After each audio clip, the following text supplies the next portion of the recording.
বাংলাদেশ থেকে স্থলবন্দর দিয়ে তৈরি পোশাক সহ ৭ ধরনের পণ্য আমদানিতে নিষেধাজ্ঞার ফলে ভারতীয় ব্যবসায়ীরাই বেশি ক্ষতিগ্রস্ত হবে বলে জানিয়েছেন বাণিজ্য উপদেষ্টা শেখ বশির উদ্দিন।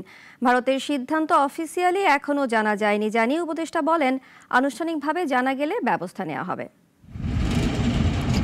ভারত থেকে স্থলবন্দর দিয়ে বাংলাদেশ সুতা আমদানি বন্ধের ১ মাসের মাথায় এবার গতকাল ভারতের শিল্প ও বাণিজ্য মন্ত্রণালয় এক বিজ্ঞপ্তিতে বাংলাদেশ থেকে স্থলবন্দর দিয়ে তৈরি পোশাক, ফলমূল সহ অন্তত ৭ ধরনের পণ্য আমদানিতে নিষেধাজ্ঞা আরোপ করে। ২০২৩-২৪ অর্থ বছরে বাংলাদেশ থেকে ভারতে প্রায় $১৫৭ কোটি পণ্য রপ্তানি হয়। এর মধ্যে পোশাক, প্রক্রিয়াজাত খাদ্যপণ্যই বেশি। তাই রপ্তানিকারকরা বলছেন, ভারতের এই বিধিনিষেধে দেশের রপ্তানি খাত ক্ষতিগ্রস্ত হবে। এই নিয়ে সচিবালয়ে কথা বলেন বাণিজ্য উপদেষ্টা, বলেন সামাজিক যোগাযোগ মাধ্যমে বিষয়টি সম্পর্কে জেনেছেন তিনি। রিপোর্টটি এখনো হাতে এসে পৌঁছায়নি, তবে আরও কিছু তথ্য চাওয়া হয়েছে। এটা তো প্রতিযোগিতার সক্ষমতার বিষয়। আর বিভিন্ন সময় আপনারা নিশ্চয়ই দেখেছেন যে আমাদের যেহেতু আমরা ভৌগোলিকভাবে একটা কানেক্টেড দুটো দেশ, সো আমাদের প্রতিযোগিতার সক্ষমতা অবশ্যই আমাদের পরিবহন ব্যয় বা অন্যান্য জিনিস দিয়েও নির্দিষ্ট।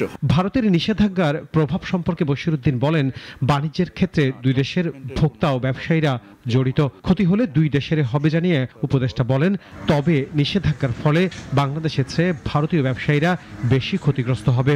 বাণিজ্যের ক্ষেত্রে ভারতেই বাংলাদেশে বেশি রপ্তানি করে।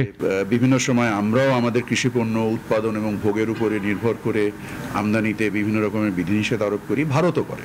সো এটা একটা চলমান প্রক্রিয়া, এটা একটা বাণিজ্য ব্যবস্থাপনার একটা প্রক্রিয়া, এবং এই বাণিজ্য ব্যবস্থাপনার প্রক্রিয়াতে আমরা কাজ করছি এবং আমরা আশা করি যে যদি কোনো এই বিষয়ে কোনো সমস্যা তৈরি হয়, আমরা উভয় পক্ষ আলোচনার মাধ্যমে এটার একটা উপযুক্ত পরিণতিতে আনতে পারব। ভৌগোলিক কারণে ভারত বাংলাদেশ একে অপরের উপর নির্ভরশীল জানিয়ে উপদেষ্টা বলেন, পরিস্থিতি বুঝতে ২-১ দিন লাগবে, এরপর ঠিক করা হবে করণীয়।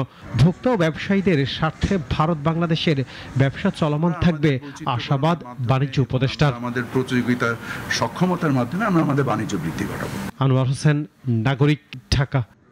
ওয়ালটন আবারও মিলিনিয়ার অফারে ওয়ালটন ফ্রিজ কিনে আপনিও হয়ে যেতে পারেন মিলিয়নিয়ার।